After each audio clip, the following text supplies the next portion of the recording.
Hey guys, what's up? Welcome to Mondays with Mae Bae. I am Jeannie Mae, and I wanted to talk today a little bit about pain, anxiety, and stress. So if you don't mind, I'm just going to kind of dive right in here. When we think about pain, anxiety, stress, failure, it kind of gives you like a negative association, right? Like you have like this negative emotion tied to it. But what if it wasn't all bad? What if those were designed to be messengers for you? What if God put that in your life as a warning sign to let you know that there needs to be a change? Or you're going to go down a very, very, very steep path that you don't want to go down. You have your hand on a burner and it starts getting really hot and it starts burning it. You're like, ooh, that's hot. And you kind of like move your hand, right? Like it burns and you're like, ooh, that's hot. Because that pain went through your body as a physical message to your brain saying, ooh, we need to make a change immediately. That hurts, okay? What if anxiety, stress, fear all worked the same way? I mean, if you think about it, it really does, right? When we get so anxious about something, we need to make a change. When we get so stressed out that we are just sick to our stomach, like physically sick because of this, we make a change, right? Because I don't know about you, but I don't like being so stressed out that I'm throwing up or that I can't sleep or that I'm not eating. So typically when stress builds up, you make a change. Typically when pain gets so overwhelming, you make a change. Doesn't always have to be a physical change though. And that's something I wanted to talk about today. A verse that I find comfort in a lot of the time is Psalms 56:3. When I am afraid, I will put my trust in you. When I get so overwhelmed, when I get nervous, fearful, anxious, I turn to God and I say, okay, God, show me. Do I need to change my thought here? Do I need to change in action? Do I just need to listen and watch? Sometimes all we need to do is better manage our experience simply by changing our views on them. Just because you have anxiety, just because you have fear towards something specific, whether it's a relationship, a job, finances, just because you have anxiety or fear doesn't mean that you need to make a physical change. It simply means you need to make a change in your mind and how you view that. For example, I'm a single mom. I have full custody of my son, but his dad and I share 50-50 visitation, meaning he goes with his dad 1 week and he's with me 1 week. So for that whole week, I get this beautiful experience of being a mom. I get this incredible feeling of unconditional love, and I get to give unconditional love. I get to be fulfilled as a mom, and I get to help grow this incredible little boy into being a man that God intended him to be. I get to give him the tools he needs to go through life confidently, the tools he needs to be secure in himself one day when he grows up. I get to do all that 7 days a week. And then that next week, his dad gets to do all that. And for a long time, I didn't view it as a blessing. I viewed it as a negative impact in my life because all I ever wanted was to be a mom. My mom was a pretty crummy mom, and I wanted to prove a point that I could be a great mom. Even coming from the childhood I came from, I was destined for more. Just because she was a bad mom didn't mean I had to be one. I'm a great mom. I'm an incredible mom. But I'm a part-time mom. And I viewed it as something negative for such a long time. And I still have a hard time with it. Not so much that I only get my son half the time, more so that I go home to an empty house. I take my son to his dad, and I come home and it's empty. It's just me and my thoughts. And for a long time, I didn't know how to be alone with my thoughts. And I feel like that's where most of us falter, is we don't know how to be alone with our thoughts and with our emotions. They get so overwhelming that we run away from them. Now I embrace it full on.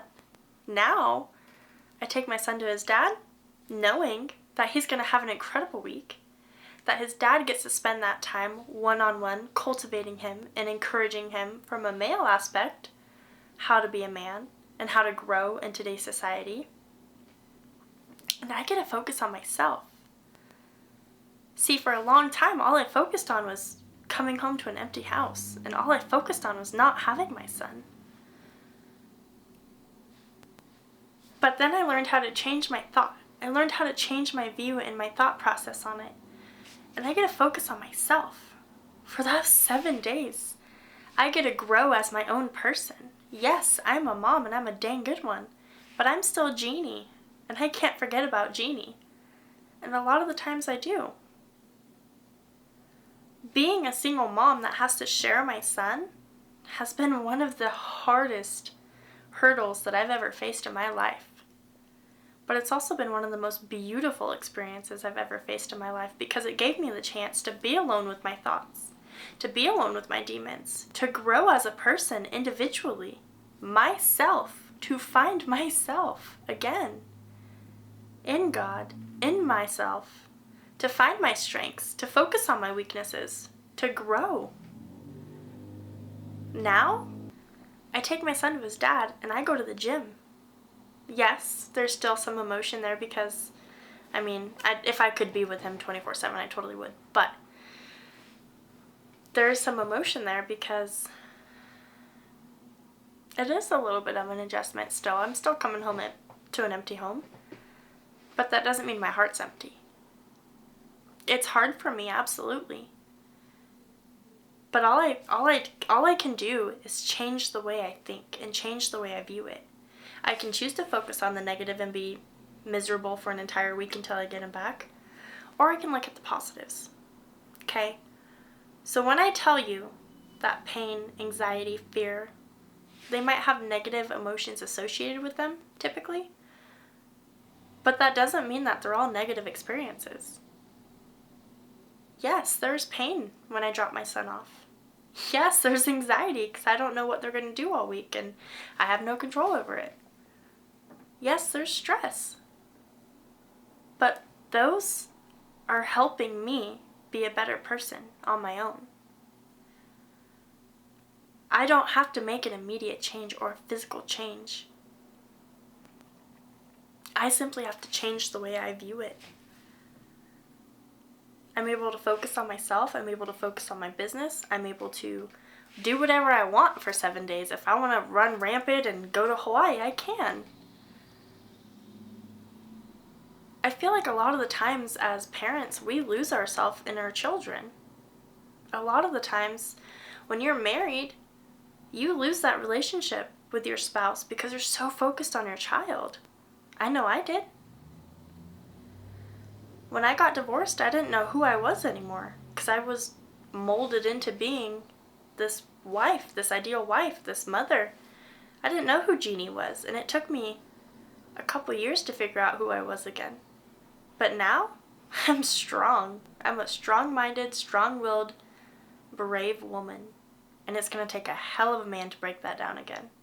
In life, God gives us negative experiences to help us grow, to test our faith, to test our faithfulness in Him, to see if we're going to be trustworthy, that He will take care of us. All He wants is for you to surrender. All He wants is for you to turn to Him and say, okay, God, what do I need to change here? What do I need to do? And it's not always going to be a tremendous change. If you're not happy at work, it doesn't mean leave your job. Find alternate solutions. If you're not happy in your relationship, pinpoint exactly why you're not happy. Is it because you're not feeling heard? Because you're not valued? Why is it that you're not happy? Have that raw and honest conversation with yourself and with your spouse. Unless obviously they're like physically hurting you, then yes, make an actual change and leave.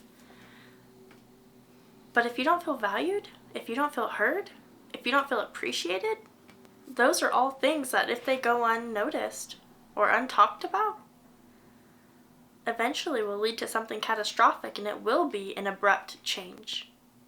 But if you love that person the way you say you do, why wouldn't you love them enough to speak out of compassion, to try to understand them, to come to a place of reason together, and to grow as one?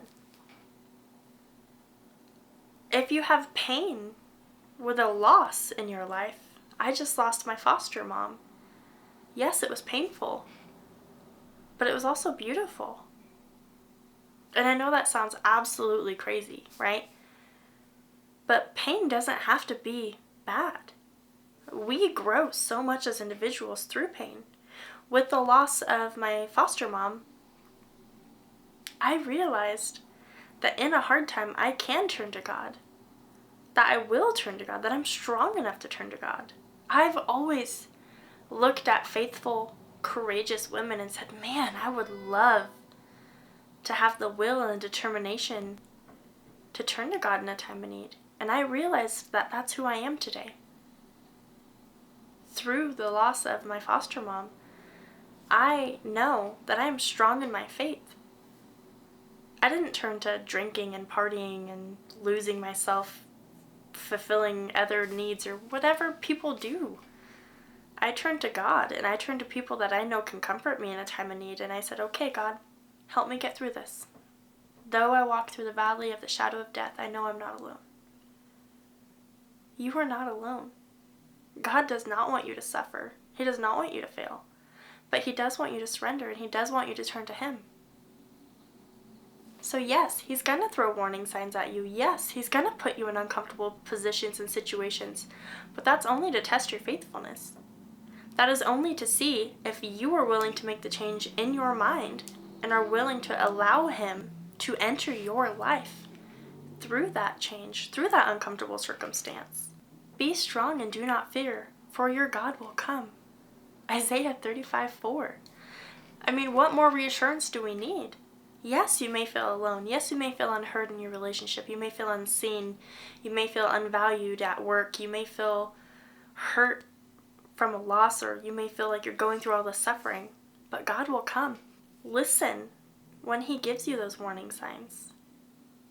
If not, it's going to hit you like a freight train. If you are living a life that is not glorifying God, He's going to give you warning signs that you need to make a change, or something catastrophic is about to happen.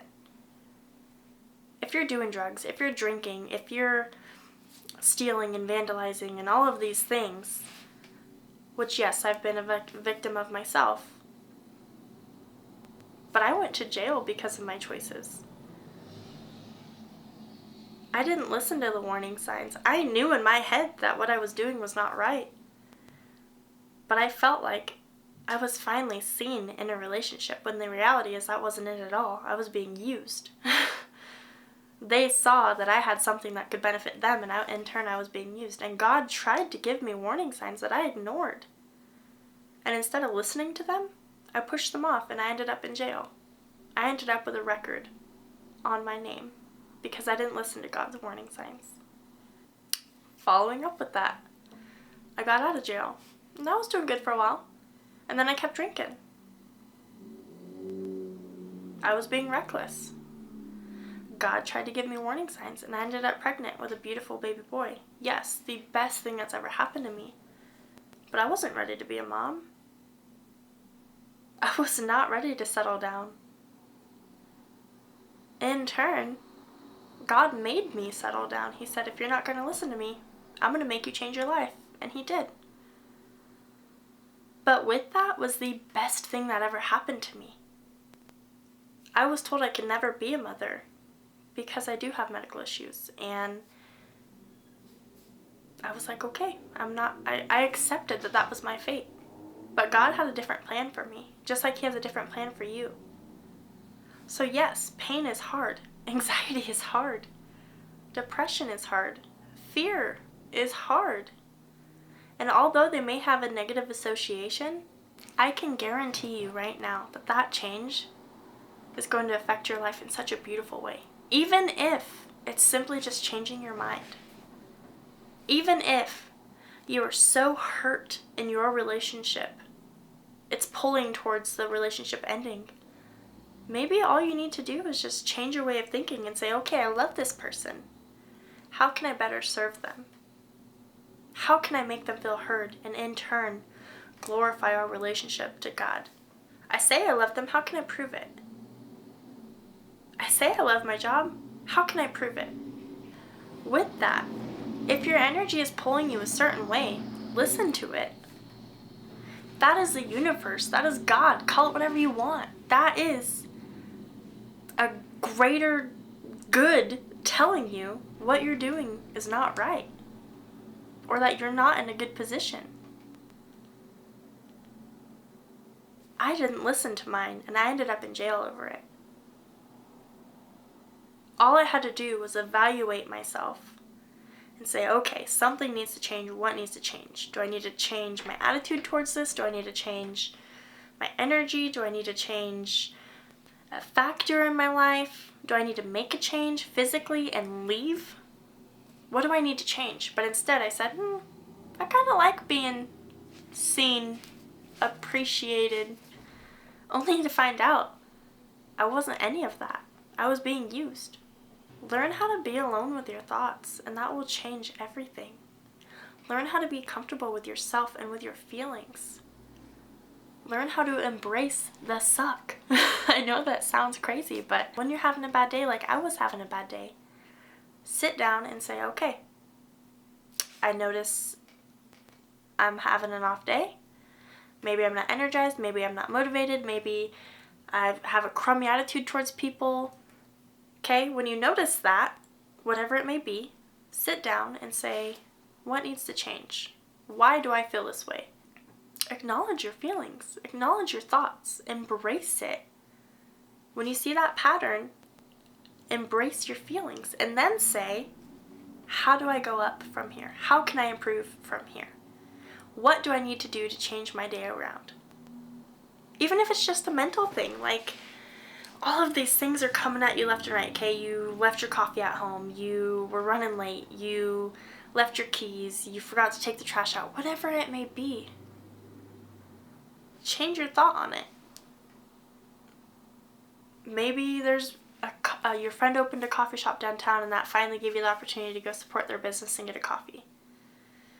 Maybe you forgetting your keys gave you the opportunity to go back home and listen to that podcast that you've been putting off, or listen to that Bible verse, listen to that book on tape that you've been putting off. Instead of focusing on the negative, focus on the positive, and you're going to see so much more positive in the world. When your energy is focused solely on negative, that's all you're going to receive. But when your energy is focused on positive, that's what you will receive. And I don't want to live a life of negative. I want my life to be prosperous. I want to live a glorified life. I want to make the change. Do you? What can you do today to embrace the productive conflict? Where in your life could you actually benefit from negative experiences? And I know that sounds crazy, but where could you benefit from a negative experience? Whether it's self-growth, growth in your relationship, spiritual growth, making that change. What do you need to do to benefit? And lastly, I'm going to ask you this. Are you ready to benefit? Are you ready to make that change? Are you going to listen to the signs?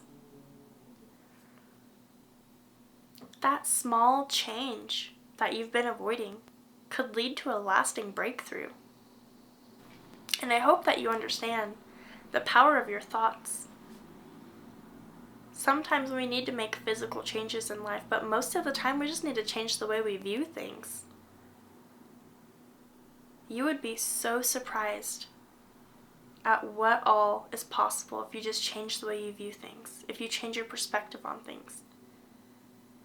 If you simply slow down and just say, okay, how can I see this from a different perspective? you would be amazed at the opportunities that could come your way. I hope you have an incredible day. I hope you have a fantastic week. I hope you make it count. Most importantly, I hope you get out there and you make an impact in someone's life. If you like this video, please like, share, comment, subscribe, or don't. Whatever you want to do. I appreciate you. Don't forget you matter. You matter more than you think you do. Get out there today and make a difference.